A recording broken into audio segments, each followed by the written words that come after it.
Good evening. Tonight is March 26th.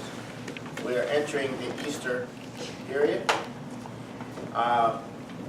We are here in Vancouver for the bi-weekly BC chapter of the LaRouche movement.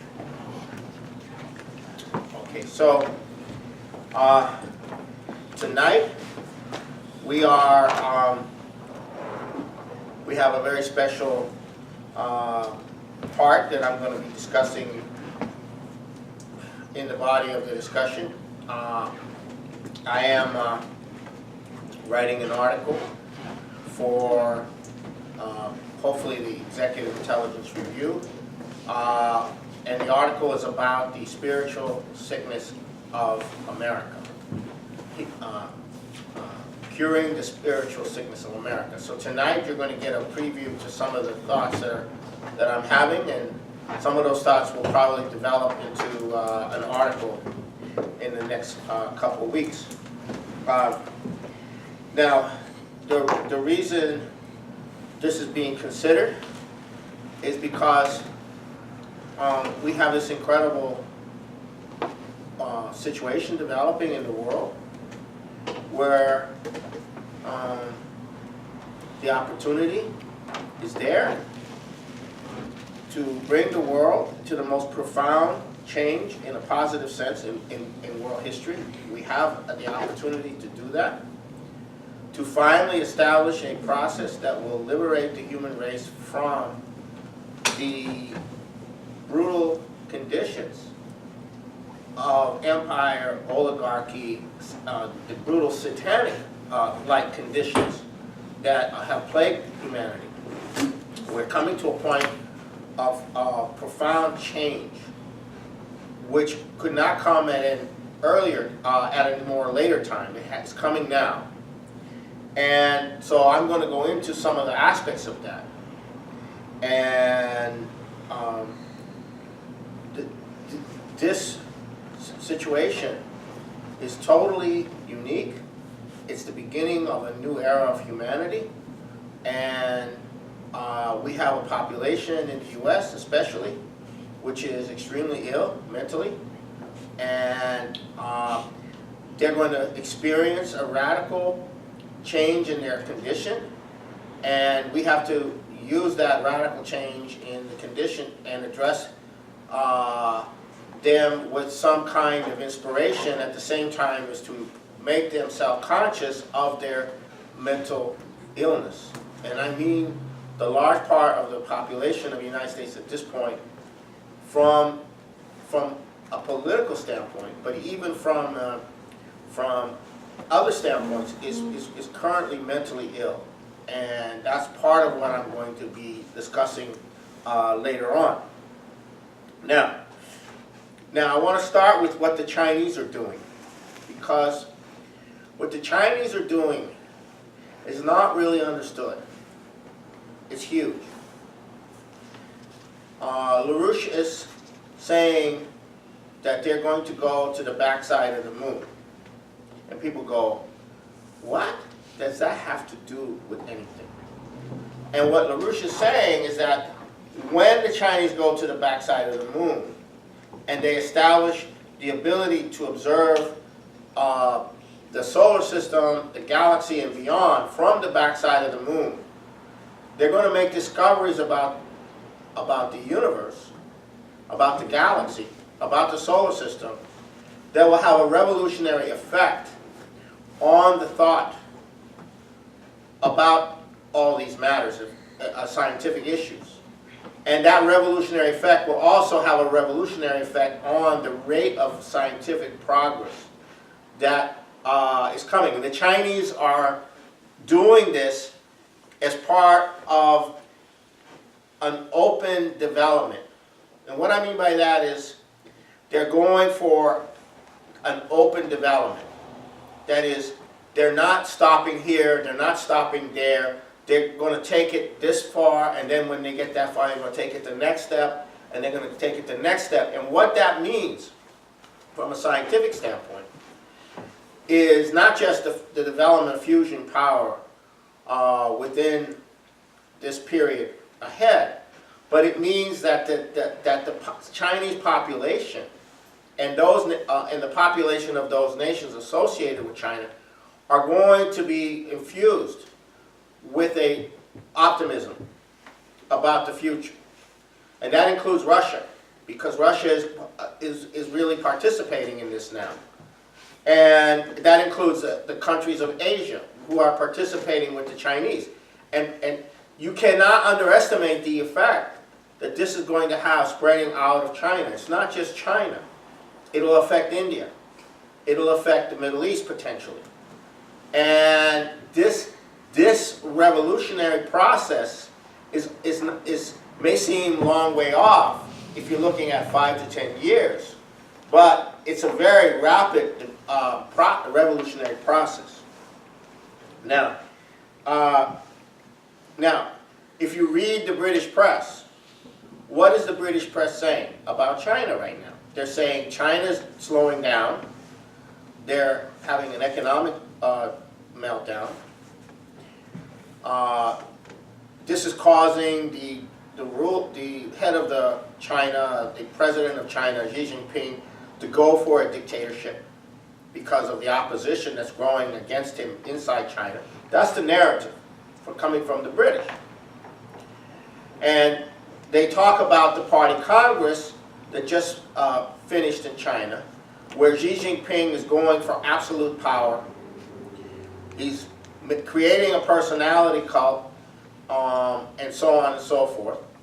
And there's this opposition to him growing, and he's having to create the means to suppress and have a dictatorship and all of that. And that he's going to strengthen the Communist Party rule over China. Well, that's the right thing to do, is to strengthen the Communist Party rule over China. And I say that to you because it's the Communist Party which has been under British assault, and members of the Communist Party have been corrupted by the British, and he's purifying the Communist Party. He's giving them a mission orientation, right? Confucius is now becoming a course that you have to take now. You have to learn about Confucius. You have to learn Confucian. So the Communist Party does not have problems with the Communist Party deliberates on policy and is able to carry the policy out. They're not going to be. The Communist Party is not going to be incapable of promoting and developing China, because they're essentially holding the country together. If you destroy the Communist Party, you don't have a country, because there is no other organization.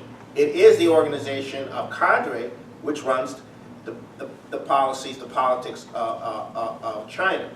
Well, that's a dictatorship. I don't care what you call it. If they're gonna achieve the objectives and develop China, they can't have the British running operations left and right. They got to reorganize the Communist Party. They got to get it in fighting shape, because the kind of changes that China is going to do is huge. They're going into what they call innovative economy. What are they doing?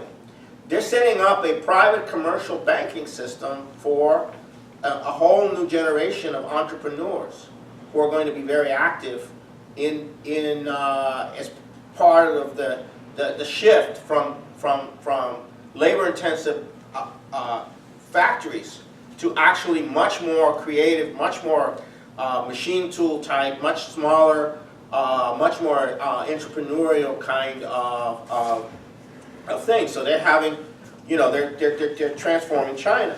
China is going very big into nuclear power. They're going very big into railways. They're not slowing down. They may be slowing down in terms of financial figures, but they're not slowing down in terms of the physical economy. So they're going for what they call an innovation economy, which is an economy based on inventions, based on private entrepreneurs, but they're operating within the context of the overall orientation of China. So this is very significant. And now, the other thing that China is doing, which is huge, is they're moving to finally get the whole Mekong River development, Canal development going in the Southeast Asia. Now, this has been blocked to a large degree because of the problems with partly Vietnam, but also the problems with Thailand. Whenever you get the government of the Shinawatra, Thaksin and his sister, they get overthrown by U.S. and British, by British and U.S. dictates to the royal family. And so you had this the red shirts versus the yellow shirts, and you had finally a military dictatorship took over in Thailand. But the military dictator, who's now the president, is totally committed to working with China in the development of this whole region. So now the British and the British outlets are calling for his overthrow. Yeah, they're starting the drumbeat to have the military dictatorship that they initially created the unrest to cause to come into being, to have him overthrown. So this Mekong River development project is huge. It involves Vietnam, Cambodia, Laos, Thailand, and then the Kra Canal is huge. And that brings in the development of that whole region, and also Myanmar, formerly Burma. And then this also brings in India. So this is the direction that they're going in. Now,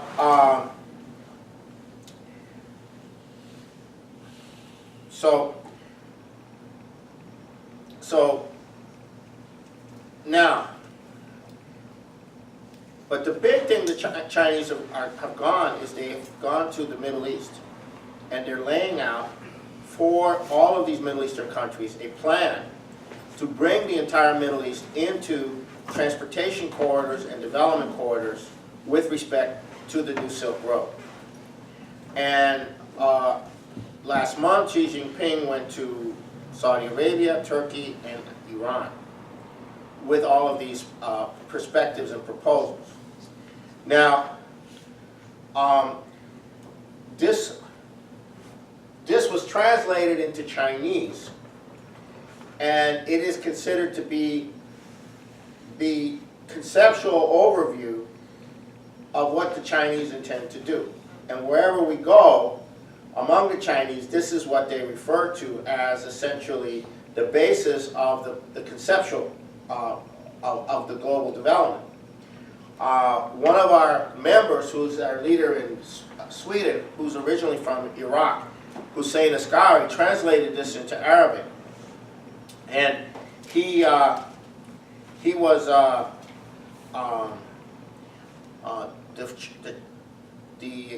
he went to Egypt, and the Minister of Transportation held a press conference with him releasing the Arabic version of this language. So the Egyptian Transportation Minister not only endorsed the proposal, but went into the details of the plans that they have to build in Egypt. And this is very, very important. Then he also met with the admiral in charge of the reconstruction and running of the Suez Canal. And he also met with a former prime minister. And with the idea of disseminating the dialogue around the New Silk Road, which has now been translated into Arabic, and it will have a big impact in Egypt, but it will also have a big impact throughout North Africa, down south into Sudan, into other places where people are Arabic leadership.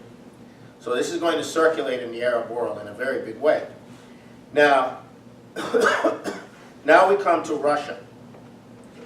Okay, what Russia has done in the last month is pure, what Putin and Russia have done in the last month is pure genius. They have this mess in the Middle East, this mess in North Africa, this mess with the refugees hitting Europe, the chaos that this is causing is intentional on the part of the British interest in the United States, Turkey and Saudi Arabia, and what the military intervention of Russia was to strengthen the Syrian institutions, the military, the Syrian institutions of government. Because without those institutions, you're going to have total chaos. And those institutions have been strengthened to the point and helped to the point where the whole equation of the situation has changed in that whole region. But what's important to understand is what Putin has done is not a military thing. What he's done is he's introduced a principle that the people in the area should have a say in what kind of government you have. And ISIS and Al-Qaeda and all these people, they're not from the area. They are being run outside of the area. Putin is working with the interests that live in that area. And what they did in creating the ceasefire is they now offered a way out to all those groups in this changed environment where ISIS and al-Nusra and the Saudis and the Turkeys don't control the situation anymore. They offered a way out for all those forces that don't want to continue to be in this war. They can now become part of the political process, starting with the ceasefire. So you have essentially a lot of the fragmented bands of warlords, you might call them, being organized into a social process, a political process, where they're going to have a voice, a vote in an electoral process, which is going to lead ultimately to a strengthening of the institutions. And the issue is not whether Assad continues to be the president or not. The issue is whether the Syrian institutions of self-government and government are able to be developed and fully developed. This is, I am not aware of any intervention by a major nation into a smaller nation where the intention was not an imperial intention. I'm not aware that the United States has made any kind of intervention which was actually a positive intervention, because it was an imperial intervention. It was not an intervention to promote the interests or promote the condition for the development of the interests of the people in that region. And that's Putin's approach. He's not there. He's there as part of establishing a principle. Now, in so doing,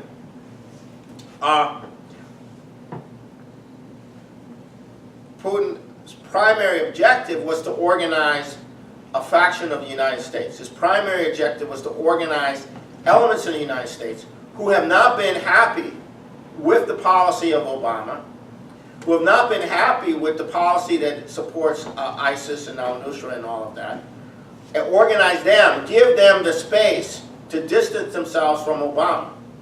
So you have essentially a meeting going on. You had a meeting going on for 4 hours on either Tuesday on the 23rd and 4 hours on the 24th, or was the 24th and the 25th.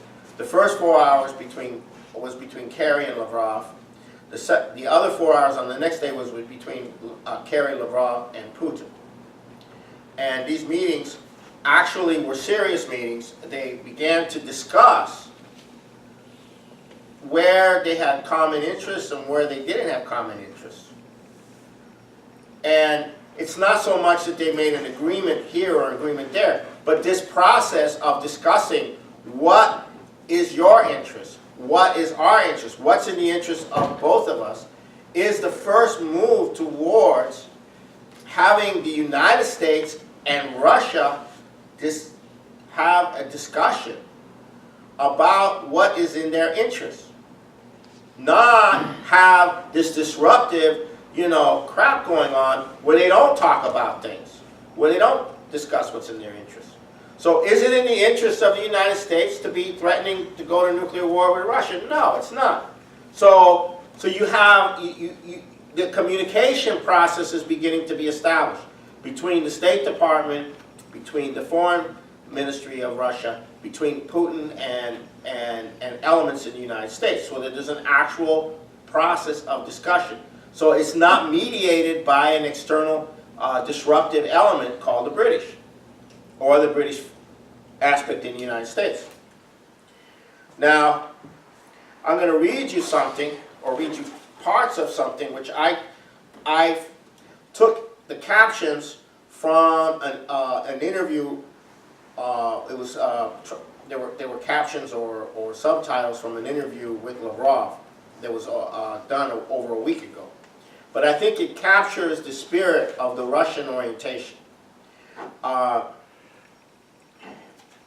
Lavrov says, in the discussion, he says, in the United States there is a party of sanctions and there is also a party of war.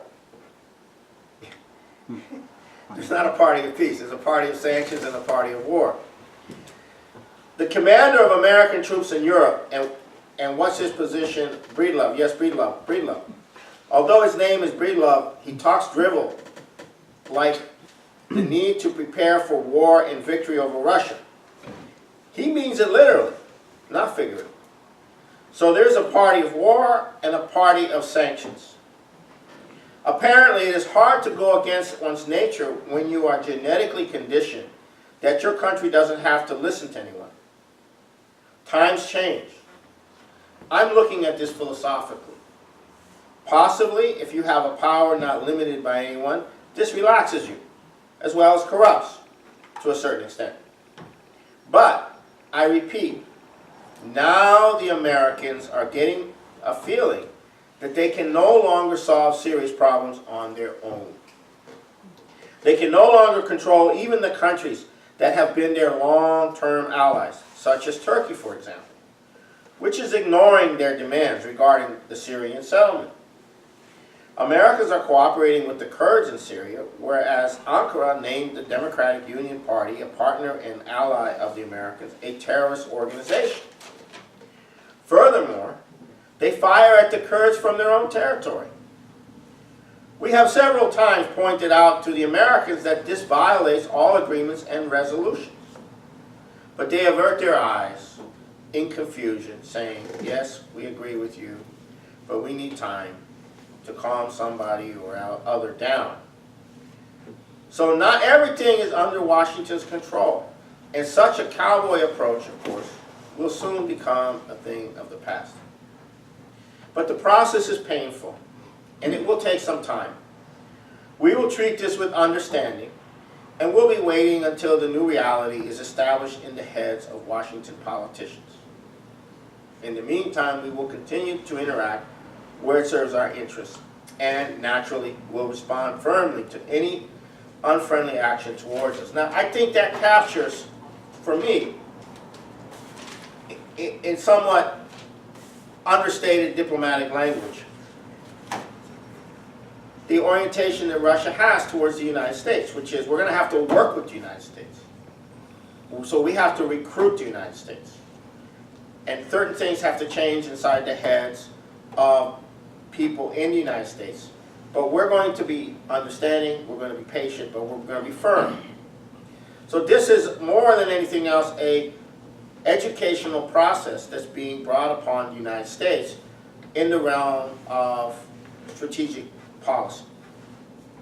And I think we're very fortunate that the Russians have that point of view, because that is the only point of view that can be effective in creating a world where we're not all going to be, crispy critters. I mean, that's the kind of approach. That's a mature approach. And now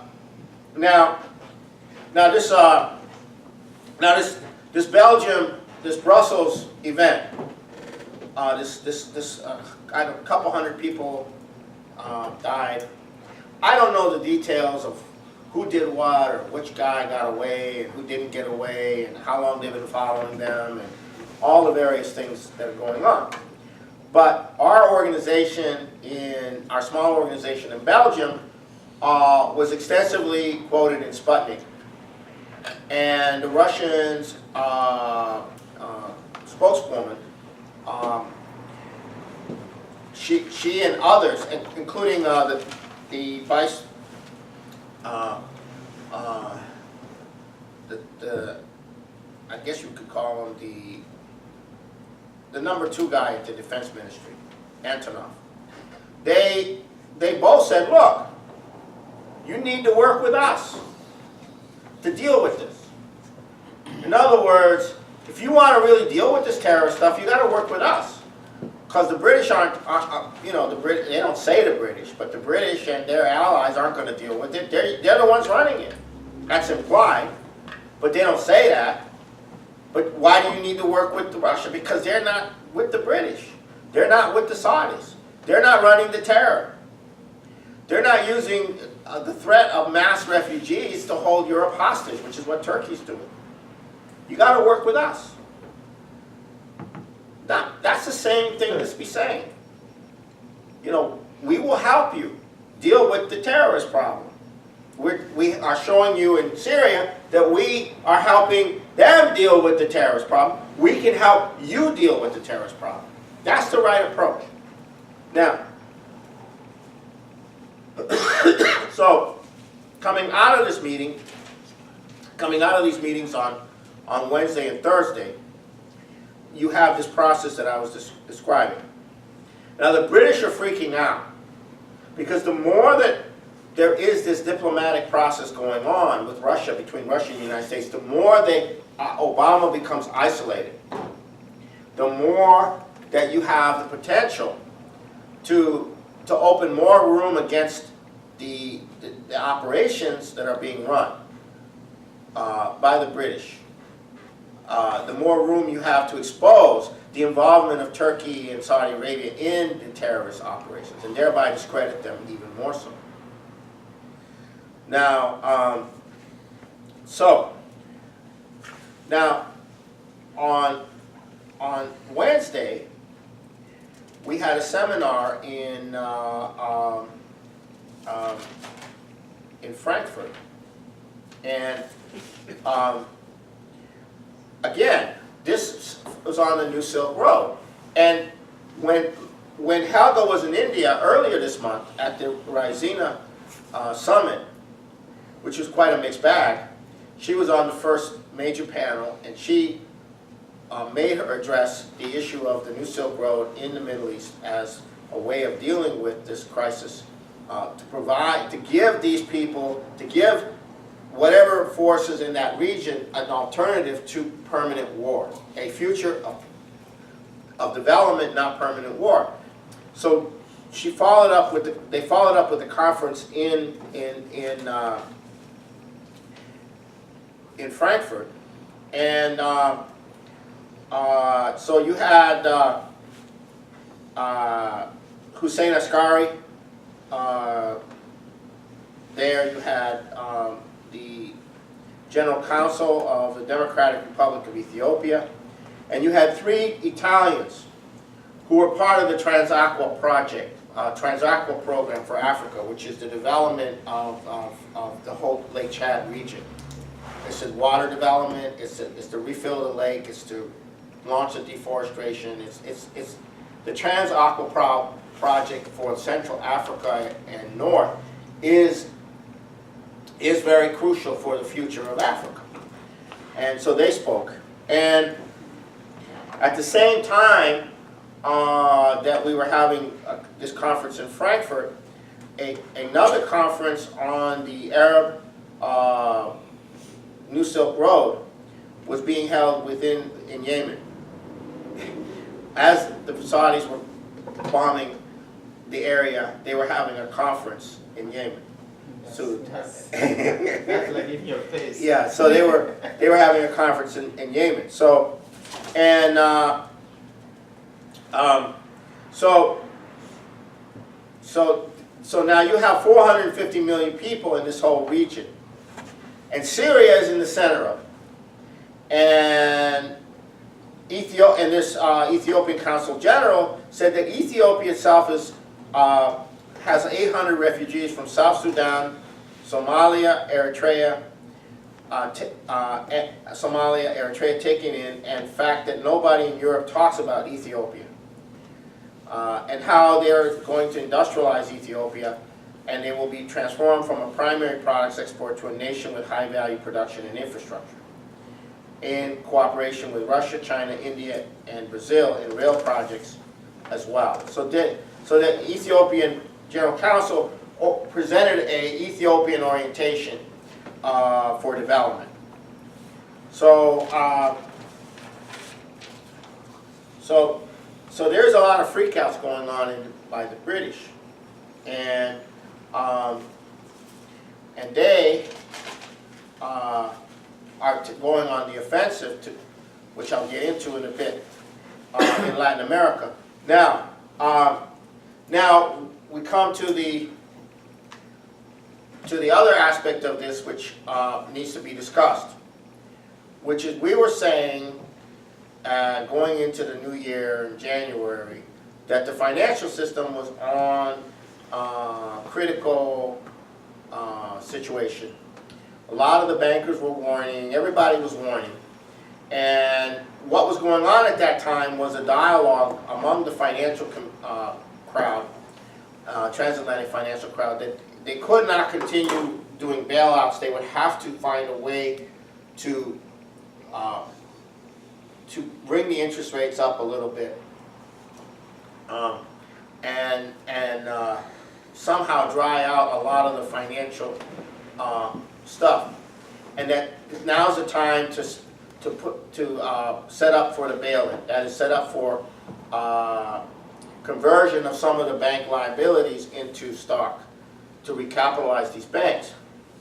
Well, push came to shove, and they didn't do that. And what they did instead is they went into more bailout. They went into more quantitative easing. They went far greater than ever before. Now this is creating a situation where it is being characterized throughout the financial community as the Federal Reserve, the Japanese Central Bank, and now the European Central Bank are offering credit to the financial community at below zero interest. In other words, there's no cost for me to borrow an unlimited amount of money from the central bank. In fact, I make a little small profit from borrowing the money. I make the profit. So what am I going to do with this credit? What am I going to do with this credit? Well, this allows me to then lend the funds out for purchasing the stock, to keep the values up in the stock market, to keep the values up in the bond markets, to keep the values up in the various markets. Because otherwise the whole thing is done. So now this is going to have what they were saying would happen before was that there would be a deflationary, what they call asset deflation. That is where the values of all these assets would collapse. The values of all these stocks would collapse. The values of all the real estate would collapse. The values of all these financial instruments would collapse. Instead, what you're having is the values are going up through this massive quantitative easing. So that's an inflationary process. So now we're entering a more dangerous inflationary process, and so forth. So that's the financial situation. Now, this situation has been continuing, and it cannot forever continue, because what 0% interest rate does, right, is people can't put their money in the savings deposit. They're not going to get any interest for it. right? And it's totally it discourages investment in commercial activity. So you have essentially a continuing disintegration of the commercial activity, of the actual commercial activity. And you have more people being thrown out of work, and you have more people going on the scrap heap. But the government says in the U.S. that we're having more economic recovery, we have more jobs, and it's all a fabrication. It's all increasingly a fraud. So now you have a situation in the U.S. where the population has become the working population, the population with the skills, the population which used to have an identity, does not have that identity anymore. And they're dying from heroin overdoses, and just you have a massive increase of drug addiction. You have a massive increase of hopelessness, and people just seeing no future. And meanwhile, the financial system is just going further into this expansion of financial instruments. So something's going to give there. And but the bankers who were saying they were going to raise the interest rates a little bit, and they saying they were going to do the bailouts, they blinked. They wouldn't do it, because that would have been the end of the system right there. So now we have these huge battles going on in Brazil, where the British are trying to overthrow the current government of Rousseff. And there's a huge battle going on there.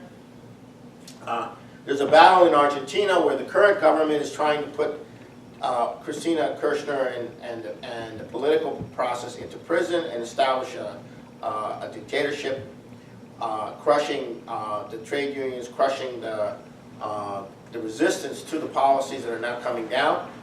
Soros played a major role in that election, with massive flows of funds, and where he gets his money from the drug trade. And there's battles going on in all these nations. Now in Latin America, you have a strategic weakness in those countries, whether it's Mexico or Colombia or Brazil or all these countries. You have a strategic weakness because under the Spanish or Portuguese colonial system, you never really develop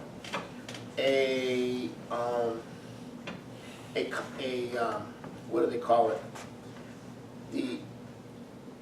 The upper crust of that society is extremely hostile to the population that they consider to be inferior. And you have these problems where if somebody leaves poverty and goes into the middle class, they no longer identify with the poverty that they were in. There's not that solidarity in the population between, so you have these huge demonstrations in Brazil, and they're all middle class people or upper class people. Meanwhile, the people who were poor in Brazil, who became middle class, do not necessarily identify with being poor. And so you don't have that solidarity. In Bolivia, where you have Evo Morales, who's the first indigenous person to be the president of Bolivia. Bolivia is 80% indigenous. So it's kind of unusual that you never had an indigenous leader become the head of Bolivia. He has more support in the population because they see in him a representative of them, but the British are under massive assault there too. And they are able to play the upper class and the middle class against the poor. And this has been a historic problem in that part of the world. And in Mexico, you had a civil war in the 20s, in the late 20s, early 30s, where the Mexican government cracked down on the church and cracked down on the upper crust and a religious war occurred in Mexico. Hundreds of thousands of people were murdered in that war, and the U.S. had to intervene to get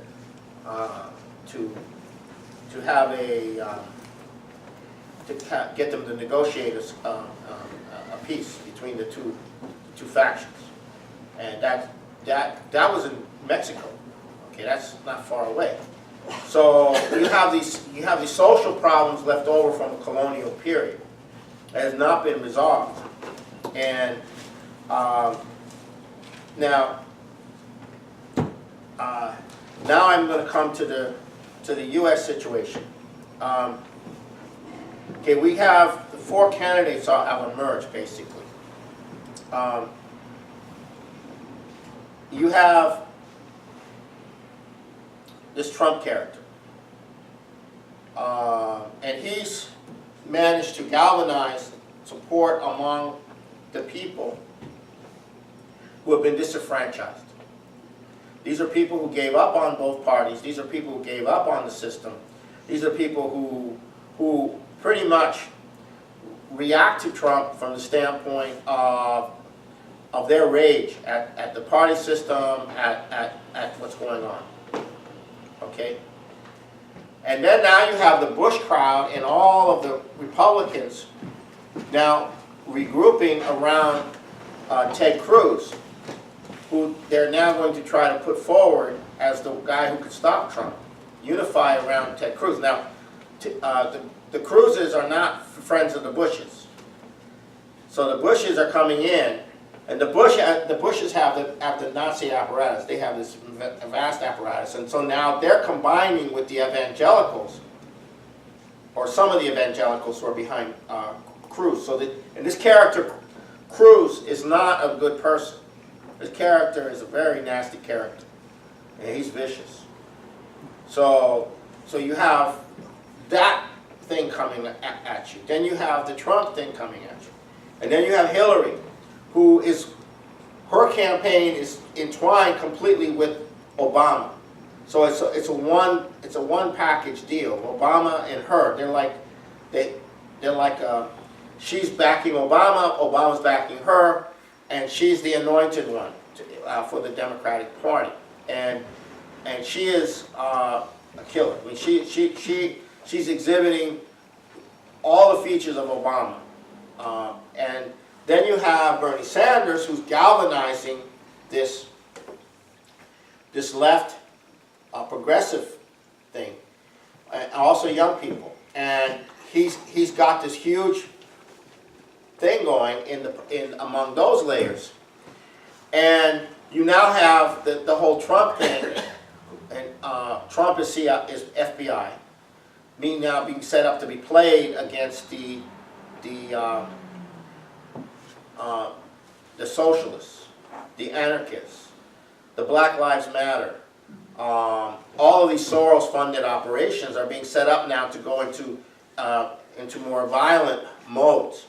And then you have the prospect of a Republican Party agreeing to potentially dump Trump, that is, kick him out of the party, and all the people that were supporting him out of the Republican Party. So now you have Trump running as an independent, you have the Republicans, and then you have this Democratic thing in which the chunk that's around Bernie Sanders is going to be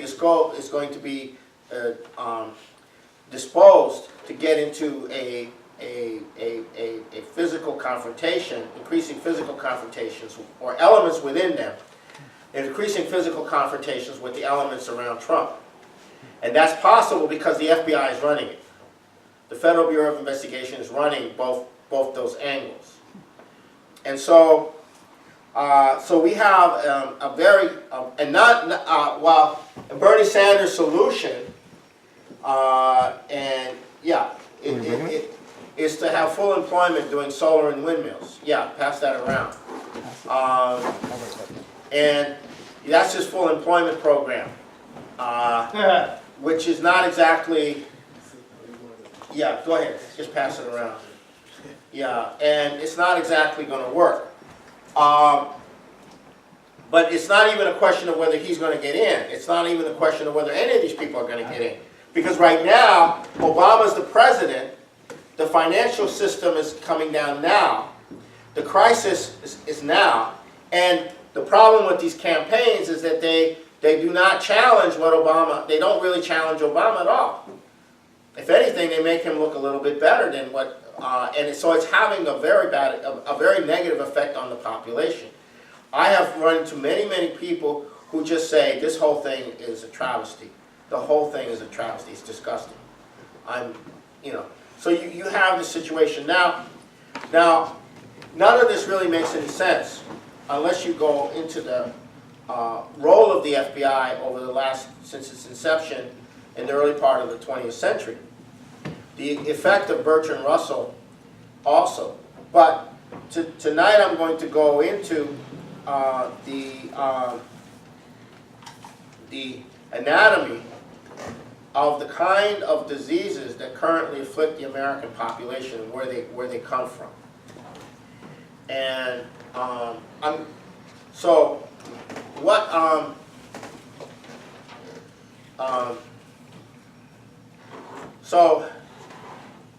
the intention in the founding of the United States was one thing. From the Renaissance, the idea was to have a place where the corrupt Europe people could leave the corrupt Europe to create a new civilization, a new society in the New World. However, and these individuals came to Canada, they came to the United States, to the colonies. However, an element within that developed in the South of the United States, based on the beginnings of which were based on slavery. And this then developed into the fight around the Constitution over the issue of whether slavery would be allowed. And ultimately a compromise was made. But Alexander Hamilton and Gouverneur Morris were fighting to not have slavery in the South. Not allow slavery. Or if it's allowed, you do not allow the planters to vote on behalf of the slaves. And so they wouldn't have a vote. The planter would have one vote for one planter. But instead, the planters got 3/5 of a vote for slaves in the U.S. Constitution. Now, the core root of America's large part of Americans' problems come from slavery. And this... is that the Constitution or the Articles? Constitution, yeah. That was in the Constitution. It had to be repealed. In other words, the planter could count his slaves, and then male slaves, and then the planter would be able to cast a vote equal to the 3/5 of those slaves in the elections. Slaves didn't vote. They were property. Now, I'm going to go back in history to the Roman system. The Roman system was the following. You had Roman citizens, and then you had all the others. And then, until the time of Diocletian, the Roman citizens could own slaves. And the Roman father, or head of household, had the right to rape, murder, kill any of his children, any of his slaves, his wife, or whatever. He had absolute right. And it was a system of property. And this system of property was the Roman Empire. And this was private property. This was the idea of private property. Now,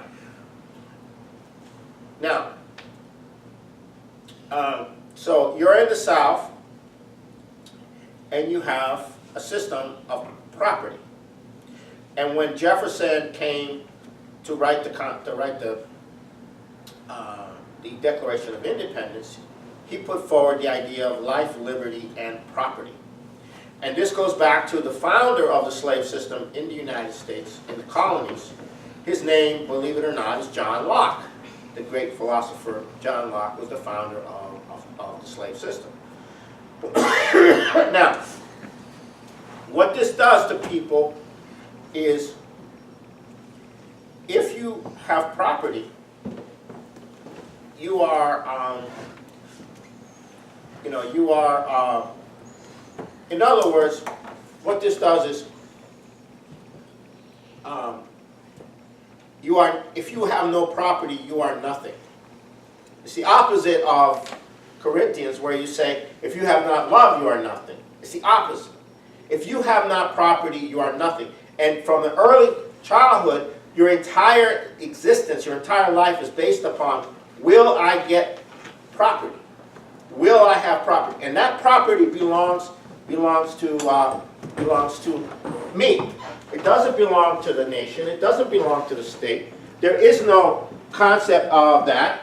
That property is mine. And that was the whole idea of Jefferson's idea. You have property in the form of slaves. You have property in the form of land. It's your property. It may be a little thing, but it's your property. It's yours. No one controls it. No one owns it. You own it. It's yours. And your existence, your identity is completely tied to the property. And so this is where this concept of romanticism comes in. Because what is your goal in life? It's to acquire property. But it's more important, it's a passion. It's romantic. And you're pitting yourself off against everyone else in this, it's not simply the struggle for the survival of the fittest. It's more like a passion. It's like a desire. It's like a drive. It has nothing to do with helping humanity. It has nothing to do, this passion becomes the passion of the Confederacy. Becomes the passion of the people in the Confederacy. And those who have the property are like lords, and those who don't are striving to become property owners. So all the people who are poor and don't have slaves are trying to figure out a way to earn enough or create enough to be able to rent a slave, to be able to have slaves later on. And so this is the mindset of the Confederacy. And instead of disappearing, it got worse. It got worse. And the slave holders ran and controlled the United States, for the most part, in Congress and in the presidency, except for from the time of Jefferson to Lincoln, except for the period of John Quincy Adams. Now, this is a profound corruption of the population. And, and this corruption of the population is revived in the lost cause. The romanticism of the lost cause. We lost our property. We lost our, to the north. This whole mindset is the property.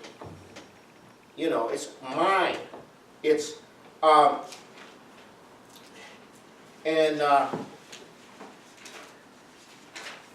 let me get the other notebook here real quick. This is the wrong notebook.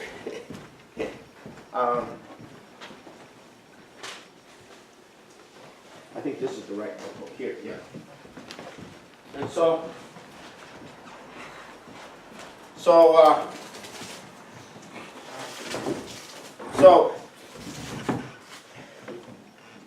if I have not property, I am nothing. Now, that's a very unchristian idea. and it was not just about slaves. It was about the passion for property. And today, it is, if I have no money, I am nothing. People have this idea, what is American materialism? What is American practicality? It's not materialism in the way people think. It's without material possessions, I am nothing. I have nothing. Well, you have a soul. You have a mind. You have friends. You have neighbors. You have companions. No, I have none of that without property. I am nothing without property. And good government is that which helps me get rich. Bad government is that which taxes me. And this decreases what is mine. And this is the mentality of these that comes out of the Confederacy, goes into the Ku Klux Klan thing. You know, it's this mentality that becomes the Depression. Before the Depression, the Roaring '20s. It's everybody's playing the stock market. Everybody's trying to get rich. Everybody's trying, and then the whole thing crashes. And that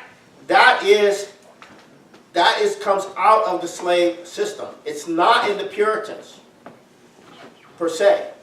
It's not in the immigrants who come to the North to develop the North. And ultimately, the development of the North and the development of the infrastructure creates the economic power and a different outlook, which is not property, which is development. I want a better future for my children. That was the immigrants.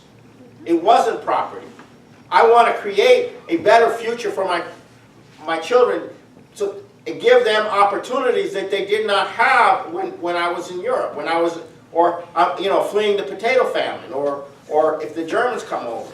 Okay, so you have this different thing by the immigrants, which is the idea of progress, which is I'm coming here to have progress. I'm coming here to develop. I'm coming here to take a piece of land and develop it into something and make it productive. That's not the mentality of the slave system. And that mentality has continued on and has been protected, has been nurtured, and it's been nurtured through a process of romanticism. The Nashville Agrarians, William Yandell Elliott, the Southern Nashville Agrarians, they wrote novels about this passion, about this. And you see it in the culture, you see it in the movies. This passion for acquisition, this passion for the shareholder value. It's really a problem, and it was those times when Americans were breaking out of that system, like with FDR. FDR was crushed in 1944. He was weak, he was sick, he couldn't decide, he couldn't determine who would be the vice president, and it came back. The FBI brought this mentality back through the communist scares, through everything. No, you do not care about humanity. You do not care about, you're a communist. You have to care about yourself. It's the whole cultural shift that took place. There was a cultural shift that took place after the Civil War. There was another cultural shift that took place after the World War II towards this mentality. And but it's a romantic idea of the individual. It's a romantic of the individual. It's the rugged individual is one form of it. There's other forms of it. It's the idea you're going to get ahead, you're going to become rich, you're going to become wealthy, but not productive. It's this mindset. And your existence, your value as a human being is totally dependent on that. Well, isn't that Donald Trump? What you're saying is Donald That's, Trump. of course. Yeah, obviously. So how is he going to solve our problems with that kind of mentality? Well, but that's what he's drawing, is the American dream. Yes. The American dream is dead, but maybe not. Come again, say that The again. American dream is dead, but maybe not. Donald Trump. But that's his American dream. That's a very good point. I can put that in the article. Thank you. Okay. So yeah, that's his idea of the American dream. What's the libertarian idea of the American dream? Same thing. It's the American dream. But that's not the dream of the immigrant. That's not the dream of the battle hymn of the Republic, which said, let us, Jesus Christ died across the sea, let us die to make men free. That's a whole different concept. That's a powerful concept. It's not the idea of Negro spirituals, which is a very powerful quality. It's not the idea of classical music. And you had this massive German and Irish immigration that took place in the United States in the latter part of the 1800s. And they weren't part of that. But they were attacked for not being part of that. You had the Germans bringing Schiller, bringing a different idea of man to the United States than this Southern problem. Now, when you cultivate that kind of evil in people, it runs amok. And when it does, people turn to the notion that man is evil. Man is just greedy. There's nothing good about man. God made us this way. And that's when you have this, people get freaked out by their own evil. That's when they become fundamentalists. And so you have, wherever you have this extreme form of property-minded people, you also end up tending to have also the most extreme form and the largest conditions of fundamentalism. And then it flips into this question of, you know, the property you have is really a gift from God, and, you know, this proves to you that you're, you know, whatever. And this whole mentality is not the only mentality in the United States, but it's a dominant mentality of a certain part of the United States, and it's a disease. It's a disease. Mental disease. It's a mental disease, absolutely. And that's what I'm going to say in the article. And You should watch 12 Years. For inspiration, you should watch 12 Years a Slave, just to... I'm going to see it. That's what I intend to see. So, now, how was this ever addressed? Well, Kennedy addressed it with the space program. Okay? The idea was to create a future, and that would then give people a sense of the future. So the space program was very important in countering this, because it gave people a future. FDR countered it by creating a sense of worth through economic development. People who are thrown on the scrap heap got to become skilled after a while. Youth got to be skilled, so they developed a certain quality of optimism. And this was crushed, and the FBI played a major role in crushing. Now, very important in all of this is the role of the Civil Rights Movement and Dr. Martin Luther King.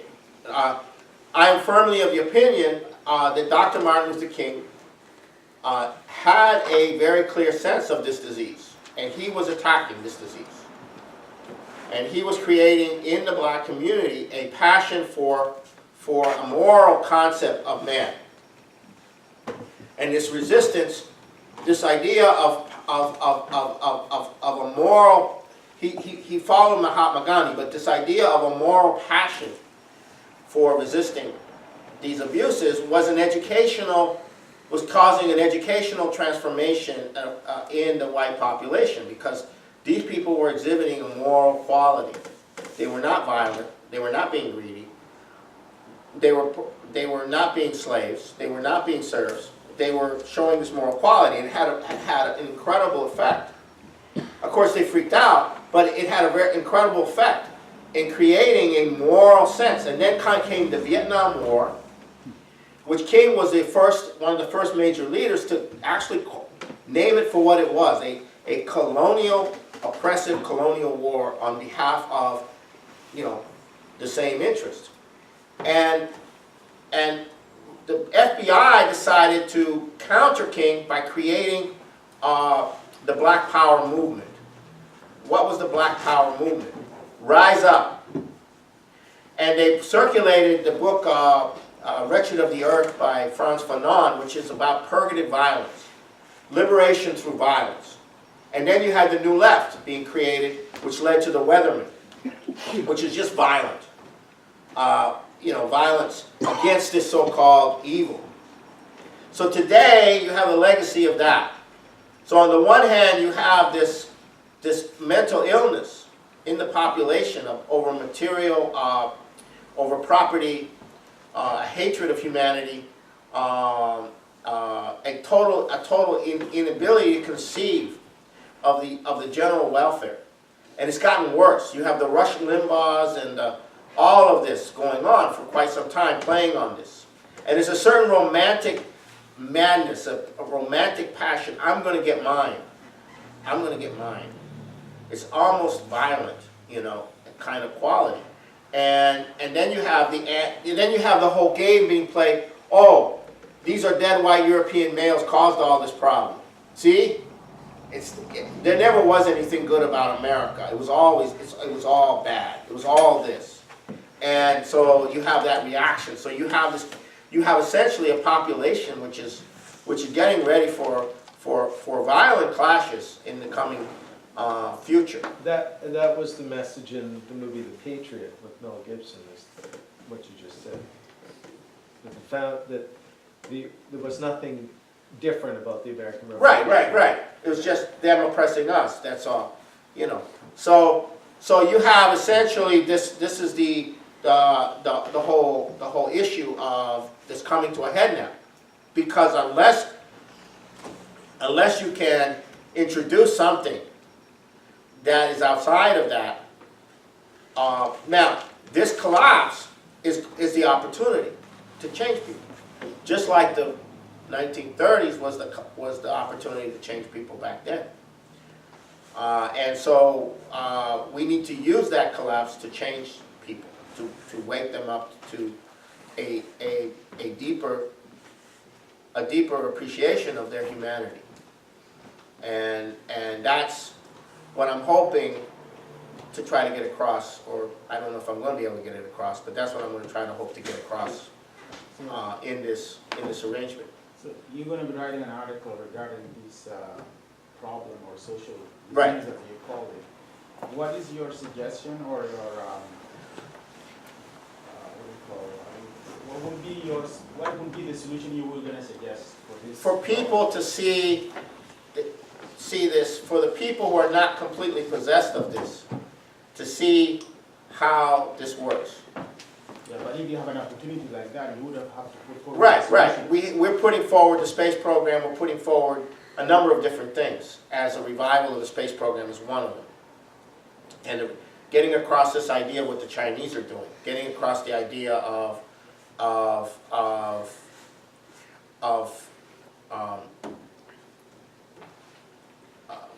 orientation, right? Confucius is now becoming a course that you have to take now.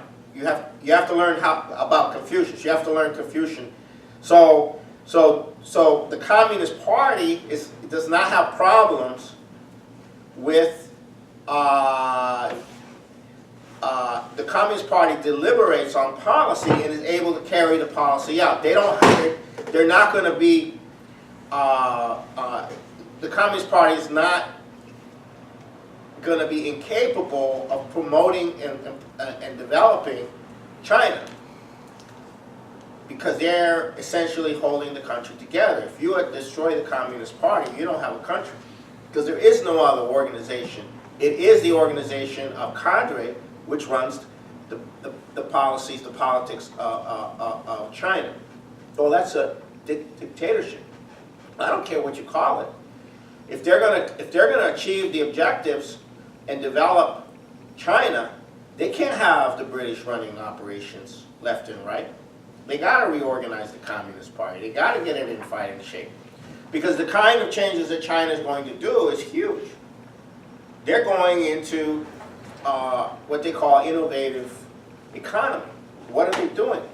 They're setting up a private commercial banking system for a whole new generation of entrepreneurs who are going to be very active in as part of the shift from labor-intensive factories to actually much more creative, much more machine tool type, much smaller. And what LaRouche is saying is that when the Chinese go to the backside of the moon and they establish the ability to observe the solar system, the galaxy, and beyond from the backside of the moon, they're going to make discoveries about the universe, about the galaxy, about the solar system, that will have a revolutionary effect on the thought about all these matters, scientific issues.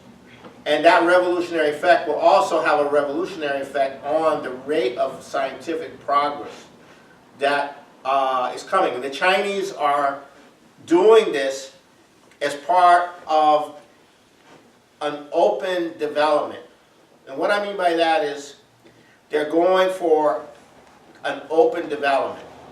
That is, they're not stopping here, they're not stopping there. they're going to take it this far, and then when they get that far, they're going to take it the next step, and they're going to take it the next step. And what that means, from a scientific standpoint, is not just the development of fusion power within this period ahead, but it means that the Chinese population and the population of those nations associated with China are going to be infused with a optimism about the future, and that includes Russia, because Russia is really participating in this now, and that includes the countries of Asia who are participating with the Chinese, and you cannot underestimate the effect that this is going to have spreading out of China. It's not just China. Good evening. Tonight is March 26th. We are entering the Easter period. We are here in Vancouver for the bi-weekly BC chapter of the LaRouche movement. Okay, so tonight we have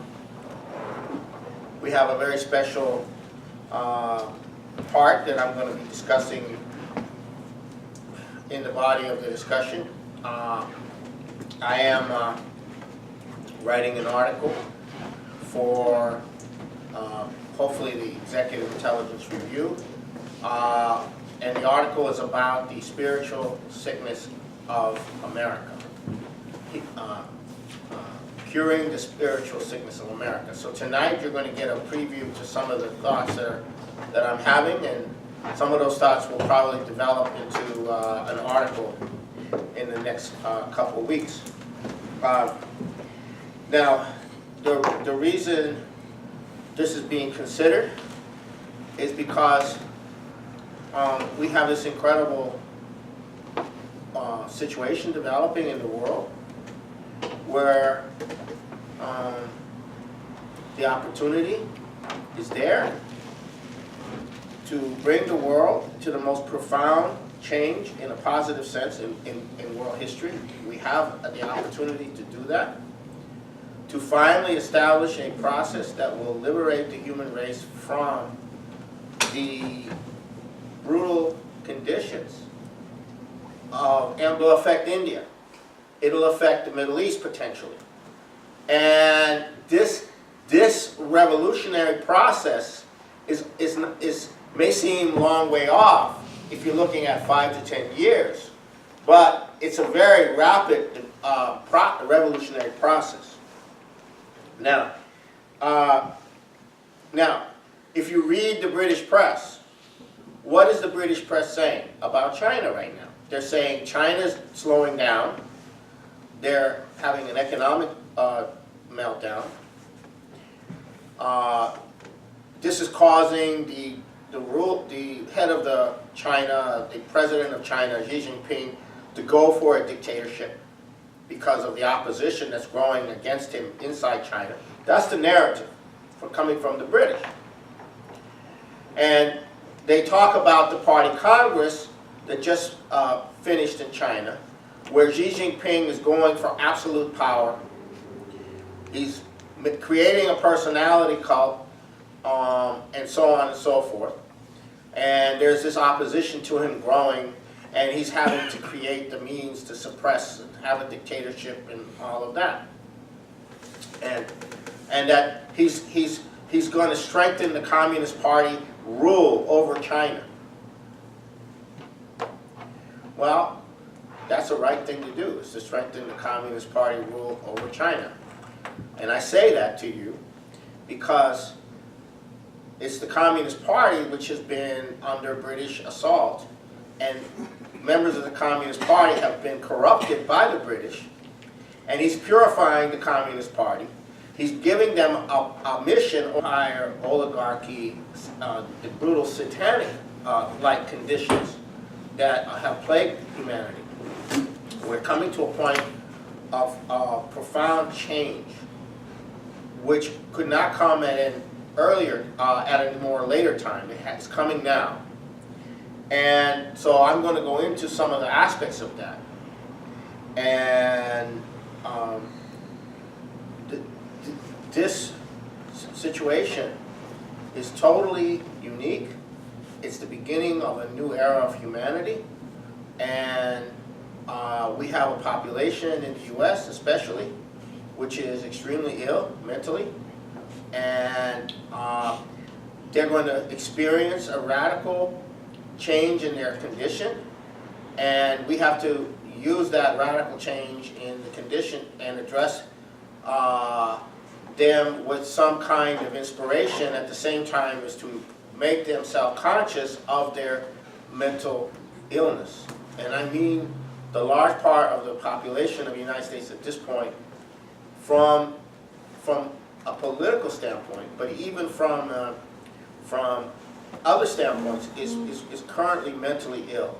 And that's part of what I'm going to be discussing later on. Now I want to start with what the Chinese are doing, because what the Chinese are doing is not really understood. It's huge. LaRouche is saying that they're going to go to the backside of the moon. And people go, what does that have to do with anything?